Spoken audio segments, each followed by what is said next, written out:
क्या आपने कभी सोचा है कि कोई ऐसा ग्रह हो जो पूरी तरह से चॉकलेट का बना हो, लेकिन वहां रहने वाले इतने आलसी हो जाएं कि उनका मीठा सुंदर ग्रह ही सड़ने लगे। बहुत दूर अंतरिक्ष में पृथ्वी से लाखों मील दूर एक ग्रह था जिसका नाम था चॉकलेटा। और जैसे कि नाम से ही जाहिर है, यह पूरी तरह से चॉकलेट से बना हुआ था। बिल्कुल सचमुच का चॉकलेट। यहाँ की जमीन मिल्क चॉकलेट की थी, पहाड़ डार्क चॉकलेट से बने थे, नदियां व्हाइट चॉकलेट की थीं और हर सुबह सूरज के साथ गरम चॉकलेट की हल्की बारिश होती थी। इस ग्रह पर रहते थे चौकोस, छोटे छोटे गोल मटोल चॉकलेट के रंग जैसे जीव, जो बहुत ही प्यारे और हंसमुख थे, लेकिन आजकल थोड़े से ज्यादा ही आराम आराम तलवी हो गए थे। चौकोस ने का हर दिन शुरू होता था एक चॉकलेट झील में नहाने से, फिर पेड़ से लटकने, चॉकलेट फ्रूट खाने से और फिर नींद लेने से। सफाई करना, खेती करना या कोई भी जिम्मेदारी लेना, ये बातें तो उनके लिए जैसे कोई पुरानी किताब की कहानी थी। उनकी आलसी आदतों के कारण अब वो नदियां गंदी हो गई थी, पेड़ों में कीड़े लग रहे थे और हवा में पहले जैसी मिठास नहीं रही थी। लेकिन कोई परवाह नहीं करता, क्योंकि सबको लगता था कि चॉकलेट कभी खराब नहीं होती, पर होती है।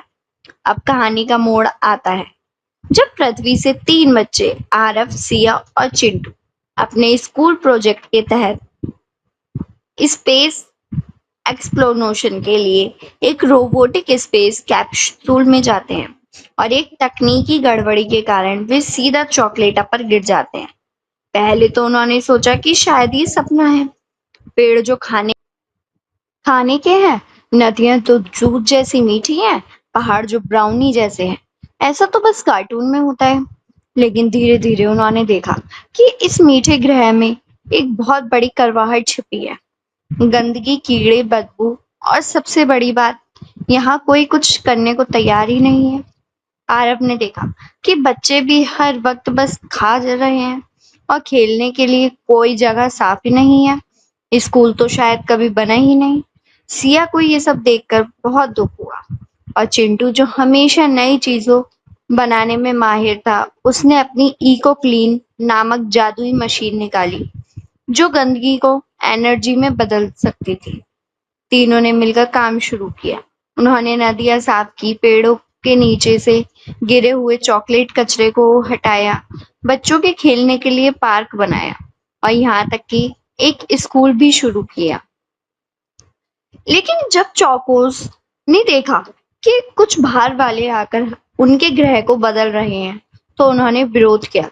तुम क्या सिखाओगे? चौकोन्स को पहले बच्चों की मेहनत पर हंसी आई, फिर गुस्सा आया और उन्होंने बच्चों से कहा कि यह ग्रह उनका है, बाहरी लोगों का कोई हक नहीं। लेकिन जब एक दिन एक बड़ी बर्फीली आंधी आई और कई चौकोन्स के घर बह गए, क्योंकि वो चॉकलेट से बने थे, लेकिन उनकी नींव गंदगी पर थी। तब चौकोन्स को समझ में आया कि बच्चों की मेहनत बेकार नहीं थी, वो उन्हें बचा भी सकती थी। फिर एक बूढ़े चौकोन ने कहा, शायद हमें वाकई कुछ बदलना चाहिए। अब बच्चे और चौकोन्स मिलकर काम करने लगे। उन्होंने बायो साबुन से झीलों को साफ किया, तीनों से हवा में मिठास वापस लाई और इको क्लीन से गंदगी को बिजली में बदलने का तरीका खोजा। सबसे मजेदार चीज यह हुई कि उन्होंने चॉकलेट चॉकलेट बेस से खिलौनों और गाड़ियों जैसी चीजें बनानी शुरू की। अब गंदगी खिलौनों में बदलने लगी। धीरे धीरे चॉकलेटा फिर से चमकने लगा। बच्चे और चौकोन्स ने मिलकर एक मिठास परिषद बनाई, जहाँ हफ्ते में एक दिन सभी मिलकर स्वच्छता अभियान चलाते थे। वहां एक नई परंपरा शुरू हुई, मीठा सोमवार। जब सभी बच्चे अपने पुराने खिलौने, किताबें और चॉकलेट चीजें एक दूसरे से बांटते थे। सिया ने वहां एक लाइब्रेरी शुरू की, चिंटू ने क्लीन मशीन का बड़ा वर्जन बनाया और आरव ने चौकोन्स को विज्ञान और ग्रहों की जानकारी देना शुरू किया। जब तीनों बच्चों को वापस पृथ्वी पर लौटना पड़ा, तो चौकोन्स ने उन्हें एक चॉकलेट बीज दिया और कहा, इसे जहां लगाओगे वहां हमारी यादें खिलेंगी।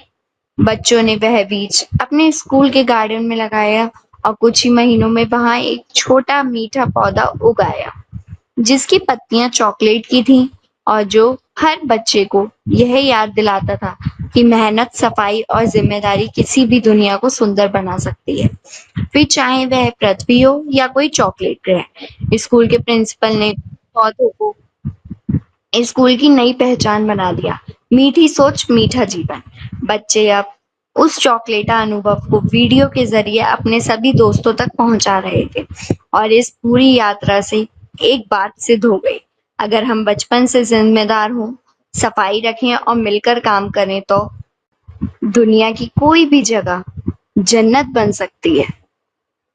इस कहानी से हमें यह शिक्षा मिलती है, मिठास सिर्फ स्वाद में हो नहीं होती, बल्कि हमारे विचार, आदतें और जिम्मेदारियों में होती है।